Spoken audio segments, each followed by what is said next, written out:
If you've been working your way through this course more or less sequentially, then you've probably encountered the infinite light now several dozen times, and you might have figured out how to use it.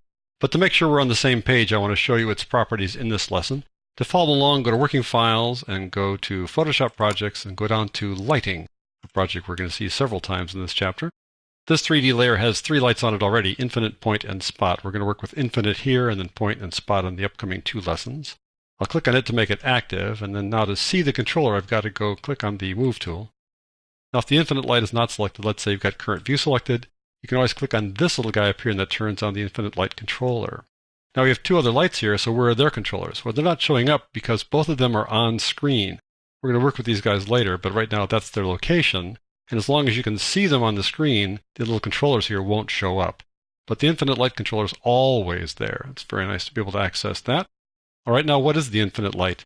The infinite light is like sunlight. It just throws parallel rays.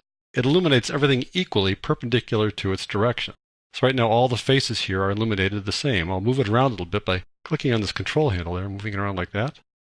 You'll see that if I go down here to the left, all these guys get equal illumination, even though this one's farther away from the light than this one. But it acts like sunlight, so it's all equal.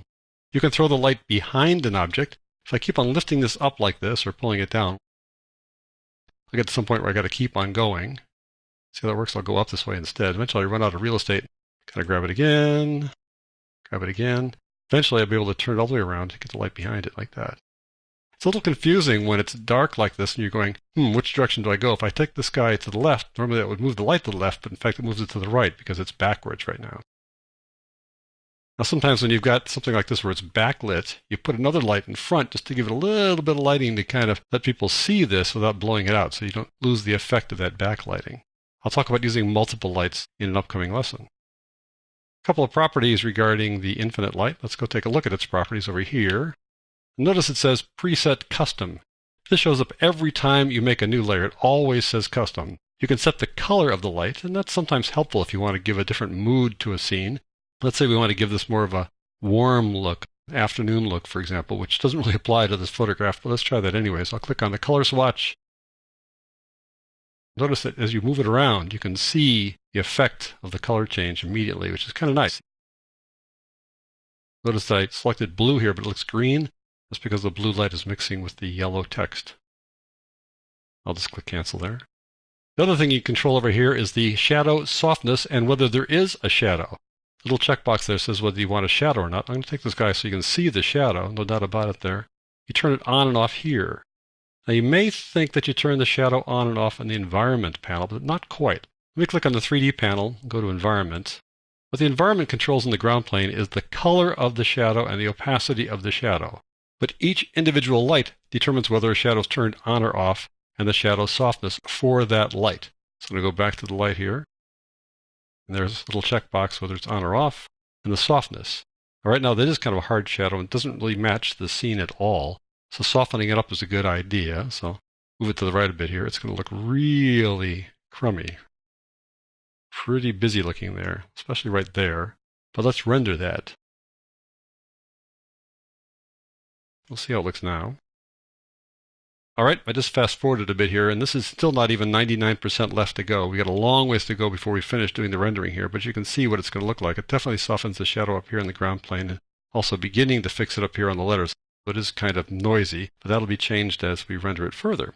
All right, there's one more little thing over here. Let me turn off the selection, Controller Command D.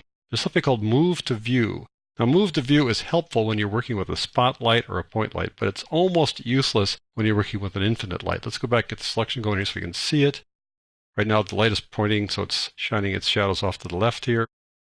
If I click on Move to View, all it does is just get this guy to center up like that, which is no big deal. You could do that manually without any trouble at all. Where this Move to View thing comes in handy is with the spotlight and the point light, because many times these guys are completely off screen. You cannot find them. They are hidden away. You really got to track them down. And when you can't find them, you click on Move to View, and at least you can see them. They at least appear here inside the canvas. While the Move to View is not all that helpful with the infinite light, there are a couple of little tricks that I want to show you that can be helpful.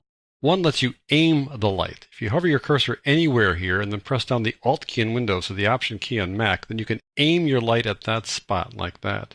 Over here at the globe, for example. You can just point it and then aim it that way. Another way to move the light around is by moving the shadow around. Let me just change the shadow back to 0% softness so you can see a little bit better. Let me point this guy so at least see a shadow. There it is. If you hold your cursor over the shadow and press the Shift key, then you can drag the shadow wherever you want. That's a pretty cool thing. We'll do it over here as well with this shadow. Same thing. Wherever you want the shadow to go, just go ahead and click it. If you click away from the shadow, it'll still work. You don't have to be right on the shadow. Just move it around like that. It's a little easier if you get on the shadow, you can see it better. So just hold on the Alt or the Option key there to target something. Click and aim. And if you want to move the shadow, just hold on the Shift key and start moving the shadow around so you can see it. There we go. And grab it like that and slide it around. So there you go. That's a rundown on how to use the infinite light.